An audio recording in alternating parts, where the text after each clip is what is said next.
Hello guys, so welcome back to our channel. Today we are going to discuss something very important. Information you should pay attention to on the visa application form. What does the visa officer look out for on your DS-160 form or your visa application form to approve or deny your visa? Many people get their visa refused because of how they handle their DS-160 or visa form. So they go to the interview room, they fill the forms wrongly, they make mistakes and do things that get their visas denied. So in this video, I'm going to share with you important information, important things that you must pay attention to on your visa form to get your visa approved. Let's get right into the video. Before we move on, if you are new here, please consider subscribing, like, share. Let us know your thoughts in the comment section. If you are looking for a one-on-one visa coaching, somebody to help you prepare your application to go through with you, you can reach us on www.baetlamad.edu.com or send us an email, baetlamad@gmail.com. On our website, www.baetlamad.edu.com, you can find our contact, WhatsApp, Telegram page that you can join. There are so many things that you can do on our website. Just visit our website, get in touch, and we'll be happy to help you. First of all, you must understand that the visa application form is one of the most important elements in your visa application. It is the official document that carries all your biographic information, your purpose of travel, your financial information, your background and security information that will be in the US system possibly forever. Who knows, right? So this is something you don't joke with. It is something you must pay attention to. It is an official document that is going to determine whether your visa will be denied or approved. Sadly, many people don't pay attention to the visa application forms.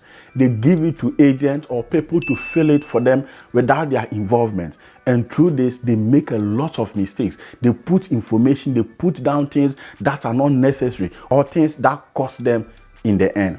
So this is a video that is specially made for people who are coming for non-immigrant visas like F1, F2, J1, visitors visas, medical visas, or whatever visa that is purposely for non-immigrant, and for that matter will cause you to fill the DS-160 form. One of the key important places that the visa officer check on your visa application form is your work experience and the money you receive from your profession or your work. You know, when you are applying for non-immigrant visas, the purpose of the visa is temporary. It's for you not to overstay in the United States or not to intend to live in the United States permanently. So visa officers are looking for clue that will suggest that you will return after your visit in the United States. So if they see anything that suggests that you are not financially stable, you are not working, you don't have any job security, it is going to affect your visa application. So visa officers look at the work experience portion to know the kind of work, the profession, what you are doing currently or previously. What have you done? How much money do you receive? This information is very important on your visa application form. The visa form asks you specifically to describe your role or responsibility in your workspace. It is important that you pay attention to this part of the DS-160 form. Another important place that the visa officer check on your DS-160 form is the place where you will be staying in the US. You are going to the US temporary. The visa officer wants to know that you know where you are going. So they would want to check where you will be staying and also possibly ask you questions about it during your interview. So for example, if you are coming for visitor's visa or for anything that has to do with B1, B2 visa, the visa officer may ask you, where will you be staying in the United States? The response you give will be correspondent to the response you have on the visa application form. So make sure you correctly enter this information. If you are coming as a visitor, assuming you are coming to visit your brother, then you will have to use your brother's detail as a place where you will be staying. If you are coming on your own visit, on your own holiday, then you may use the Airbnb or hotel booking or reservation that you make. If you are coming for conference, you may use the conference organizer's details and address for this form. But if you are coming as a student, don't use your relative, your uncle, or whoever you know in the United States. Use the school because the school is your host. The school is the one hosting you, not your uncle. So this part of the DS-160 is also very, very important. Pay attention to it. Another important aspect that visa officer check on the DS-160 form is whether you have a relative in the US or not. On the visa application form, there's a portion that asks, do you have a relative in the US, whether close or far relatives? And here, visa officers are checking to see whether you have ties in the United States or you have strong ties in your home country. Before you answer this question, be careful to know the status of the person or the relatives you know in the US. If the person is out of status or living illegally in the United States, that is going to affect your visa application. And if there's somebody in the US you don't have any close relationship with, your far uncle or your cousin, somebody you don't normally talk to, there's no need to state or indicate that. Usually, I encourage people to indicate close families such as parents, brothers, siblings, but people who are far distance relatives, it's unnecessary to put it there.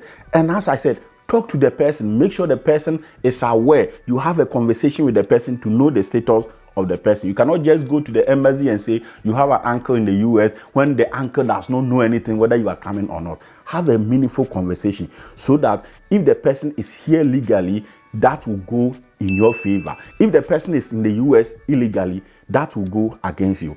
Also, remember that when you have relatives, close relatives like family members, parents, or brothers in the United States, that is also connected to your ties to your home country. So whilst you are filling the visa form, you are also being mindful of ways you can prove ties to your home country and convince the visa officer that these close relatives in the US will not compel you to overstay in the United States. Another important thing that visa officers check on the visa form is your previous denial or visas issued. When you are filling the visa form, there is a portion that requests whether you have been issued a visa before or whether you have been refused a US visa before. For those who have been refused visas before, there will be another question that will ask the reason for your refusal.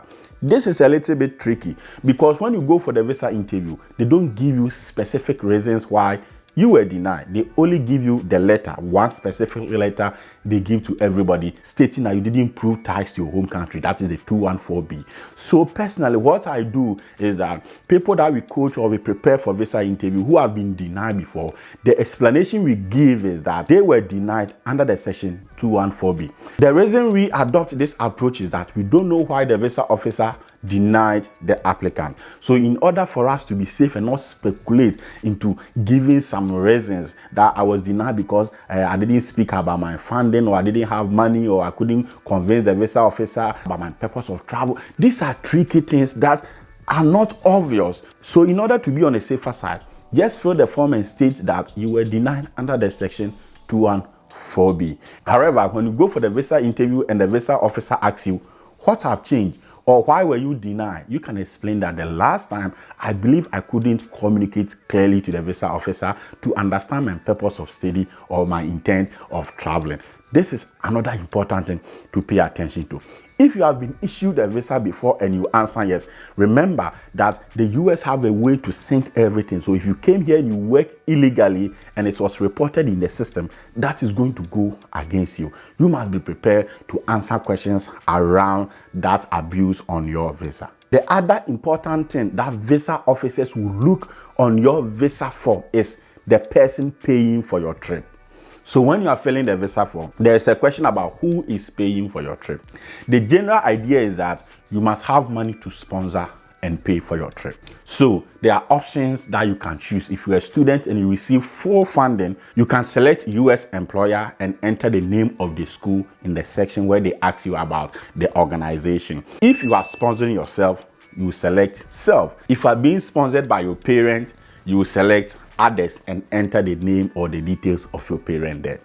One of the reasons why many people get visa refused is that on the visa form, they select that they are being sponsored by their parents, but they go to the interview room and they explain that they are being sponsored by their uncle. This is kind of contradiction, and the visa officer will think that you are lying unless you have a reason. For example, by the time you were filling the visa form, your parents had the means to sponsor you, but something happened, so now your uncle step in. In that case, you can give a genuine reason for that.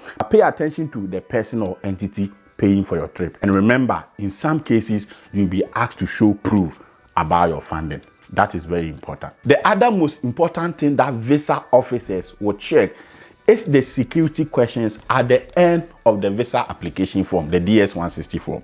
There are tons of security questions that is asking information about your background data, whether you have been involved in a crime before, whether you have committed a murder before, whether you have been in prison before, whether you have been charged under false pretense before. There are so many security questions that is very important for you to pay attention to.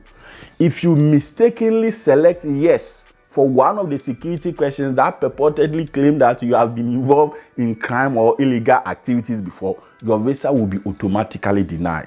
So make sure that you pay attention, you read it carefully before you submit your visa application form.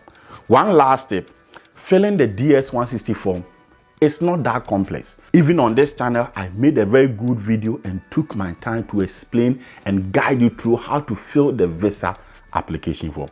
This is an important form, so you must pay attention to it. Avoid errors, avoid putting information that you cannot defend, and make sure that you know what is on the form before you submit it. Even if an agent, somebody is helping you, it is in your right to know and question why something has been written on your form. It is your right to decide, finally decide on what should go on your form.